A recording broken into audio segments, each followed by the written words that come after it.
Welcome to the Flash After Show.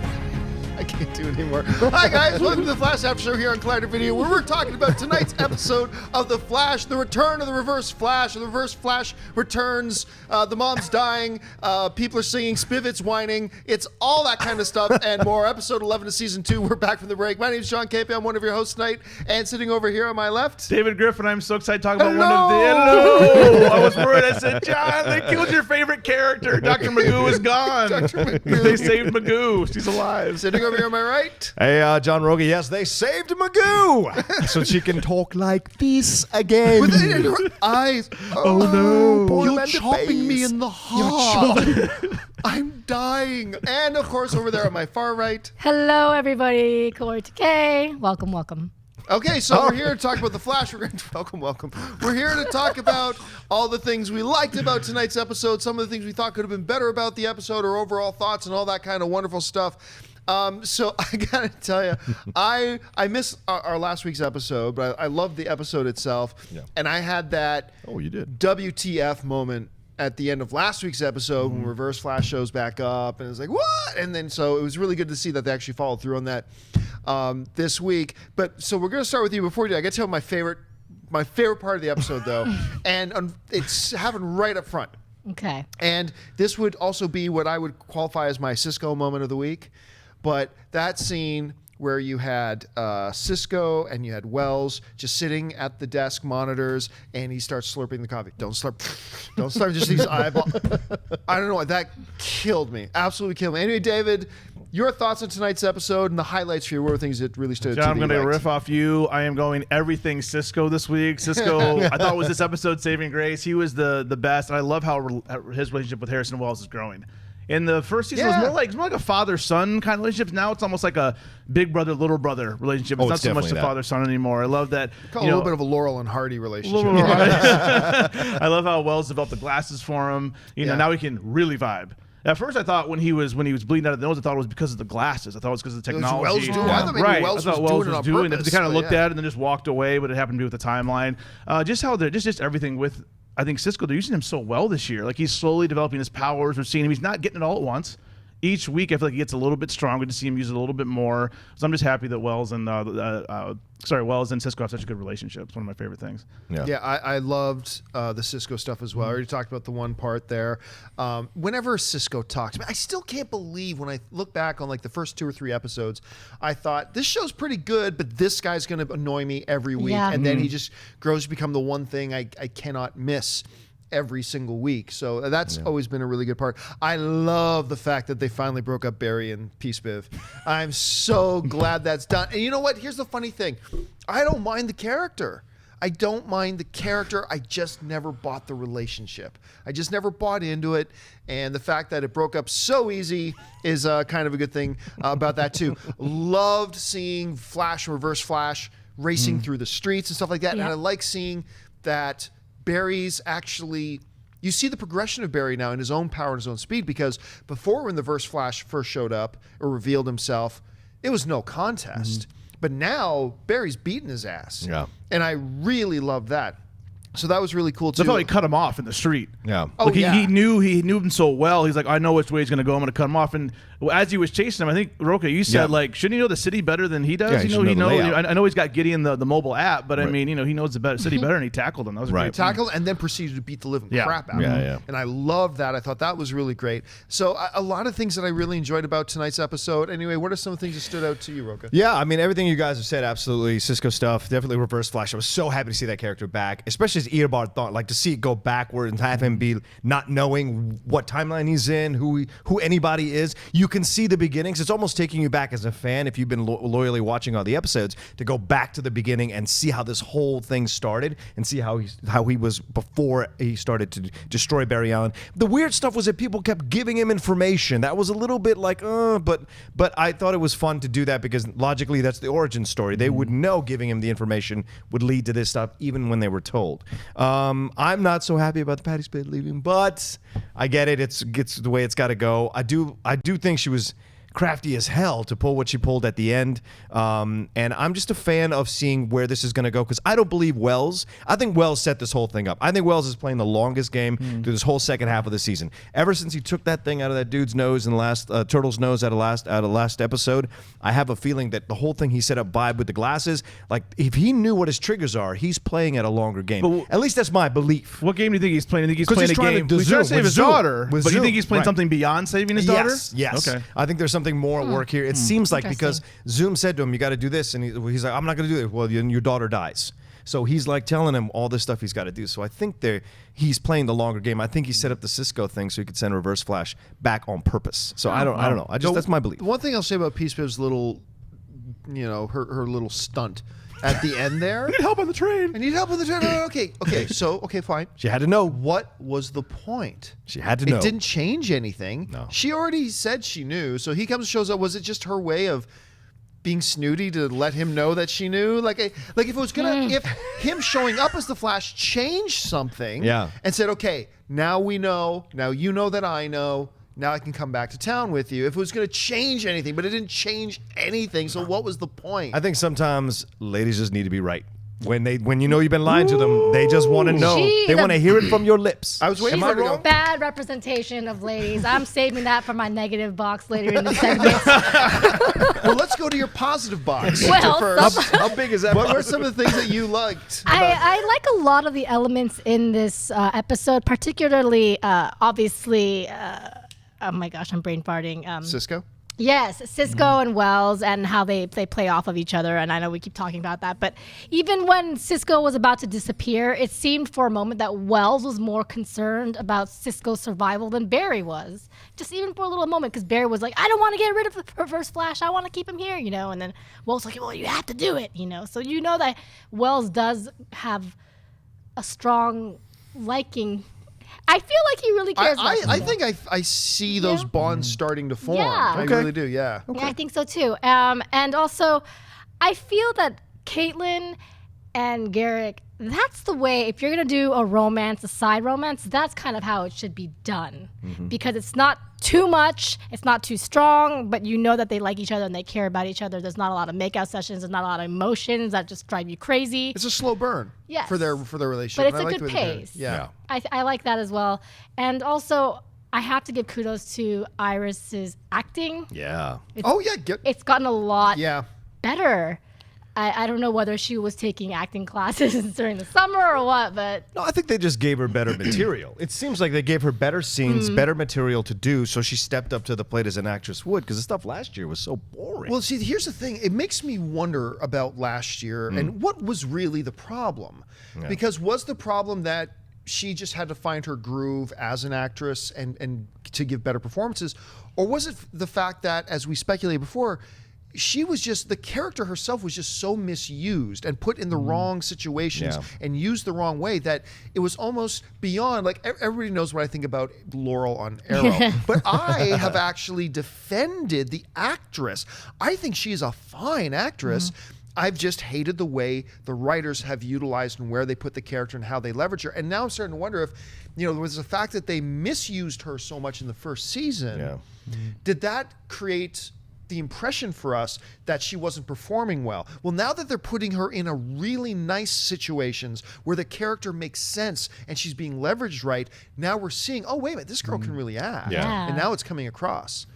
Well, let's talk about some of the negative things. Let's go to the negative box. And I'll kind of start with this. There's a couple of inconsistencies here in this episode that made me scratch my head a little bit.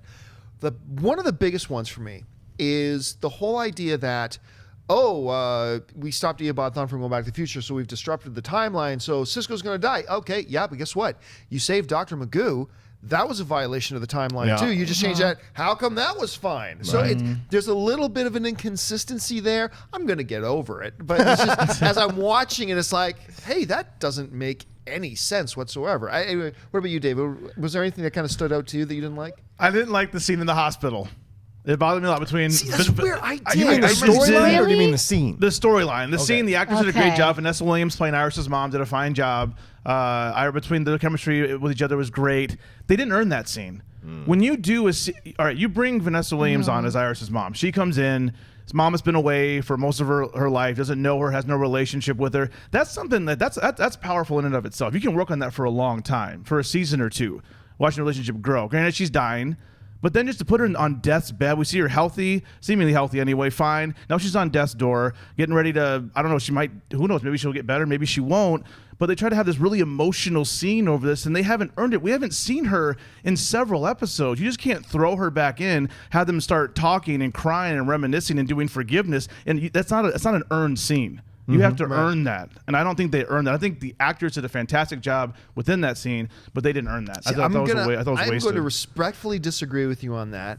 I thought the scene was really effective, and the reason I thought it was effective for me personally was the fact that this was a great example, I thought, of the filmmakers or the series runners knowing what's important for us to see on camera and what's not, and us spending more time on that mom-daughter relationship was not important and not something a lot of us were clamoring for. None of us were clamoring to see more of them together.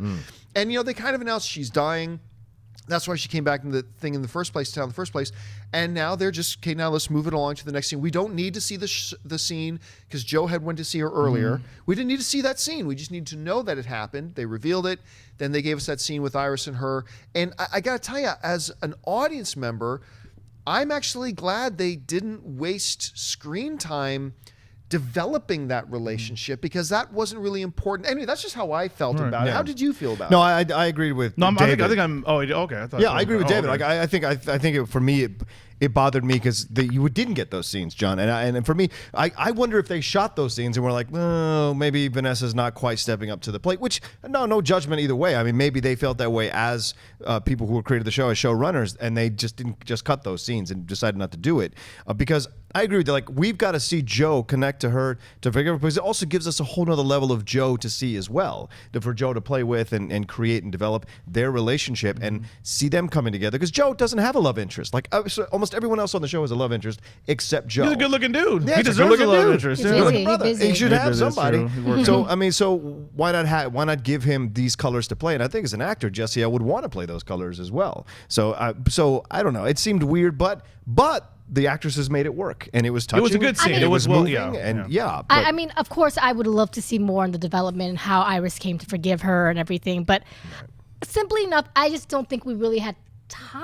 we probably didn't. You're right. Like what scenes do we take out? Yeah. Yes. No, I agree with you, To John. make So my room for argument that. there is why even do that? all the What's Dr. po- McGee scenes. besides bringing Well, Wally here, that's what Yeah, thing. why It was even a do plot that device scene? for Why even Wally. do Yeah. it? Just don't bring the mom. Have like the mom have died and be like, oh, we missed her, and then like have Wally show up. I think it made sense to have Wally come from a mom, and Yeah. so it was a good plot device. Really? You think Yeah, I we think needed somebody to yeah, come from a mom? Yeah, I think so.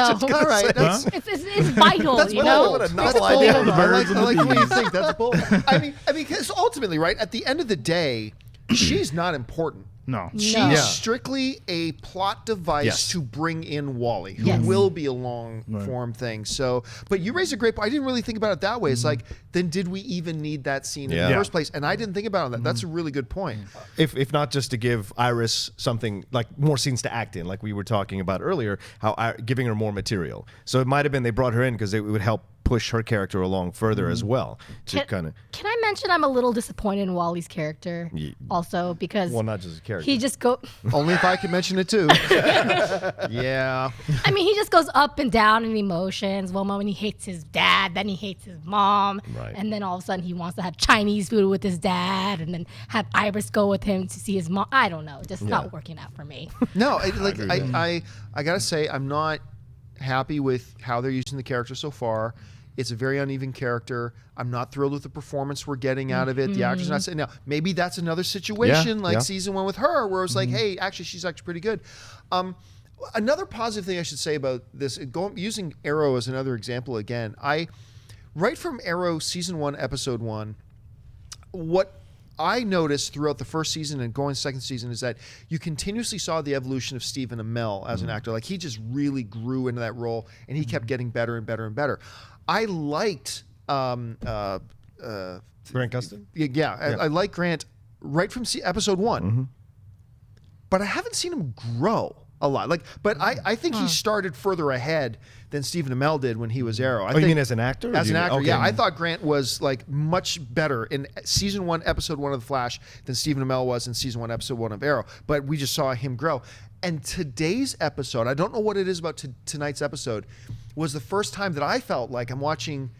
Oh, wait, he's starting to step up now. Because he's added, one of the things Grant's been a little bit weak in his performances is subtlety. Because if his character's supposed to be disappointed about something, it's been, and now it's, like he's like right. I feel like he's now, because he's always been great. So we just didn't notice because he's always been solid good. But now I feel like we're seeing him starting to even get better now. Yeah. So that was something that I noticed in the episode tonight. So I was really happy about that. That's a great point you make too, John, because that scene between him and Joe at the end where Joe says, I finally understand the stuff with Patty Spivot and why you made the decisions that you made, because you're going to have to sacrifice. And he's like, I know, and I can handle it. And you're right. That's the vibe now that seems to be coming through. He's getting a little harder. He's no longer a child. He's not as, like you said, his emotions aren't up and down anymore. He's pretty level, pretty even killed. Like even like numbing. at the end, Patty Spivot on the train, he just kind of started walking away. He's like, okay, well, I'm out. He's kind of backed up and I'm out. Nice seeing you. Are you okay? All right, I'm out. That woman is dying for some emotion out of him. I didn't think you were going to say emotion. That too. She's dying for something. I saw you bring your hand up. I'm like, that what was are you it. We going to didn't talk about say? that as a weakness. That's not fair that she put that on him. Like, if you tell me the Flash, I'll stay. It's like, girl, you're supposed to go getting your master's CSI degree. Go pursue that degree, girl. Do that. No, but she wanted him to chase her. Yeah. Which is ironic. It's the Flash. I think that weakened her a little bit. This is like, she's the big negative of the episode because she comes in this season as a strong character, someone that wants to revenge her father. Great character. Yeah. Great At the character. same time, And then, sure, there's a relationship then. She grows fond of the Flash or Barry Allen, but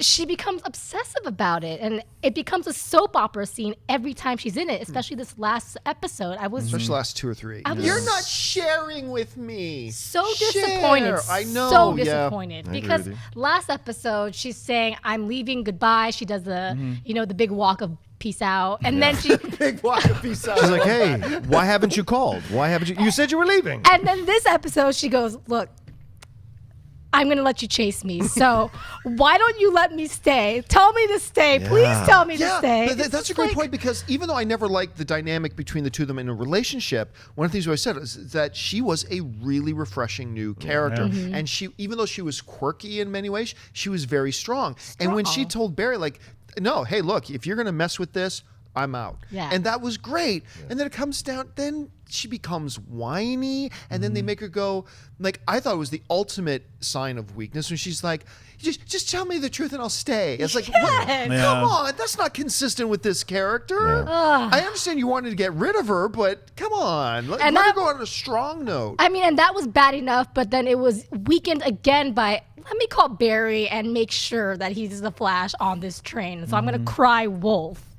Which nobody on the train pays attention to. That was He was reading their paper on the iPhone. Nothing. And no reaction. Right. And then how is there no? They're all just like, he's like, oh. Back to his paper. Back my crossword puzzle. It's not like, oh my God, you know the Flash. Let me go talk to you. Like, how do you know the Flash? And the other thing is, how are there no cameras to catch Dr. Wells killing Turtle? Yeah. Right? Like, I'm like, where are the cameras? Don't they? And if they went dark, then it'd be like, well, who walked in last before the feed went to snow? Don't ask those questions. Yeah, exactly. Don't ask those questions. I think Patty will be back though. You do? I do. I think We have to mention. I think at some point, I was going to say, sorry, John, you were talking about what's his name? Jay Garrick seeing his doppelganger. Yes. That was kind of a big name reveal. Yeah, Hunter Zolomon, yeah. who's supposedly Zoom, who's another name for Zoom, an alias for Zoom. So and they also changed the relationship. He could be his doppelganger, making Reverse Flash the Zoom character in the Storm of His Origin being like, I was a big fan of you. I always wanted to be you. But that's more Zoom story from the comic books. That's kind of interesting how they flip that around a little bit. Yeah, he's not a professor. It doesn't seem to be a professor at all. So do you think, I was going to bring this up at the end of the show, but I'm bringing that up now. Do you think the name drop there with Garrick's doppelganger? Yeah. Do you think that is, as we've seen many times in The Flash, just a little Easter egg and a little wink, or is that significant? It's got to be significant if they use the Jay Garrick actor to play him. Yeah. It seems to be. Why would they just give him one scene on a bench? Because he's the doppelganger. Yeah, but I just feel like if they're going to do that, I just feel like if they're going to do that, they're going to play with it more, and especially using that name. Like, why don't even use that name if you're That'd not be cool if gonna, he was Zoom. I mean, it does. I mean, it's a very valid thing. Here's one thing that drove me crazy about that scene, though, right? She's like, I can't find your doppelganger. Okay, but the only way I can explain is if you come and meet me in the park. And then they go to the park. He's like, my cells are mutated, so it won't work. You couldn't have told her that in the lab. You had to come walking out to the park, but they needed to have that reveal. Yes. So, of course, he could have also taken a picture on his cell phone and just been like, "Here's my doppelganger sitting at the park." Maybe he has a routine. He feeds the ducks every day or something. I don't know. And his name is so and so. And I suppose that. Okay, so the question now then is, where do we go from here? And I'm not talking about the coming up next week's thing. Was it Tar Pit they call it? Tar Pit. So slow. Okay, so I'm not necessarily talking about that, but I mean, what did this episode give us that we think about where we're going to see things ultimately go? Are we going to see Eobard Thawne back this season? We're going to see more repercussions from that. Are we going to get more of a Zoom connection? Are we going to get more of that soon? Kaori, let's start with you. Where do you think we're going now? I think we're going to see Caitlin turn into something. Well, yeah, we know sure. that's coming. Killer Frost, yeah. Definitely. But is she turning, or is this going to be an Earth 2 thing? Ooh, that's tough. I definitely. I think that after listening to this discussion and this panel right now, I think that Zoom and Jay Garrick are going to have a bigger, huge meaning by the end of the season. And I don't know in what capacity, but Yeah. I don't know. So is Zoom actually? Well, wait, no, because Zoom is not Earth 1. So this Earth 1 Jay Garrick can't be Zoom. No, I Right, don't no. think that. Right, But I think yeah. like obviously Jay Garrick already said that he needs to get Zoom to survive. Yes, so to get the speed back. there's something that's mysterious to me that I want to see what happens. Yeah. What about you, Rocha? Where are we going from Oh, I'm absolutely loving what's happening because they did such a great job with Reverse Flash in this episode. Now we as fans know he's back in the universe, so we know he's going to come back. I mean, it was never really he was not going to come back, but it was nice to. I will say I didn't like that he was utilizing this episode only to go back right away. Yeah, but I think they did that so they could lay the groundwork that he's know. around and he's going to be back. And now he knows what time Flash is from. Which why was that Yeah. ever a mystery? Why was that hard to figure out? It's just when is the Flash first appearances in history? There it is. Oh, there I it like is. how like pretty much at every scene Where's he the was in though, newspaper? he was like, by the way, I know what timeline you're from. Yeah, he kept bringing that up. Yeah. He has Gideon on his phone. I mean, that's like the Yeah. greatest app. I mean, she's perfect. Well, and all of them are walking in there having their own personal grudge discussions with him that give them all kinds of information. Hey, I helped you create the cell. Hey, you killed my mother. You killed my mom. Hey, you did. Oh, okay, good to know. I'll be doing Thank that you in for the future. my plan. What else did I do that worked? Yeah. Here's I'm going to call a prediction right now. I think from some of the stuff they revealed in this episode, I believe when it comes down to the ultimate confrontation, much like the ultimate confrontation with Reverse Flash in season 1, was not just Barry. It was Barry and Stephen Amell and Arrow Yeah. and Firestorm, and and all those guys. I think Reverse Flash and Flash are going to team up to fight Zoom.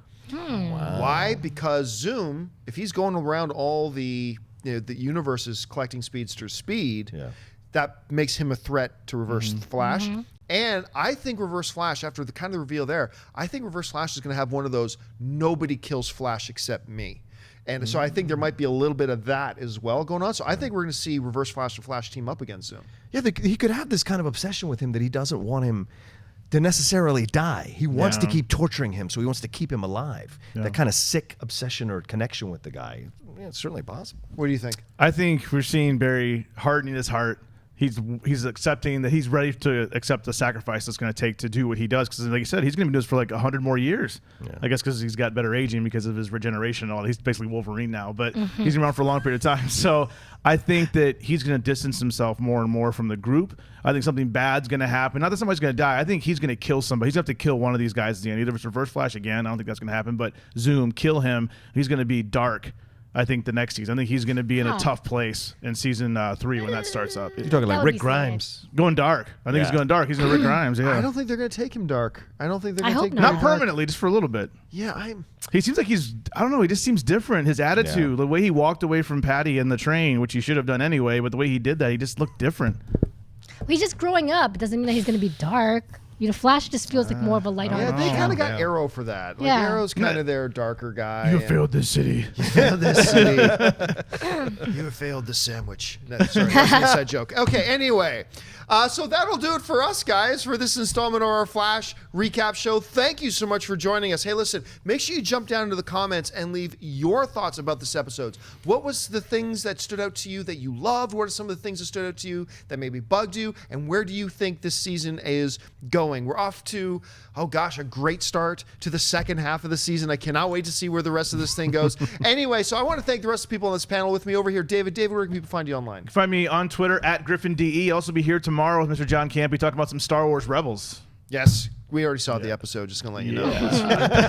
We know what happens. Sitting over here, Mr. John Rocha. John, where can people find you? Hey gang, at the Rocha Says on Twitter, on Instagram. You can follow everything I'm doing, all the shows that I'm hosting, and anything that I might be doing soon at a certain theme park. So there you go. Oh, Wow. okay. Yeah. And over there, Kaori, Takee. Kaori, where can people find you? You can find me right down there at KAORIOUS and follow me on YouTube because I'm doing weird stuff on it. And of course, you can follow me on Facebook and on Twitter simply at John Campea. And you can follow me on YouTube as well. I don't do anything all that weird. So that'll be it. Thanks so much to Dennis behind the cameras. And thank you to you guys for joining us for Collider Video. Until next time, bye-bye.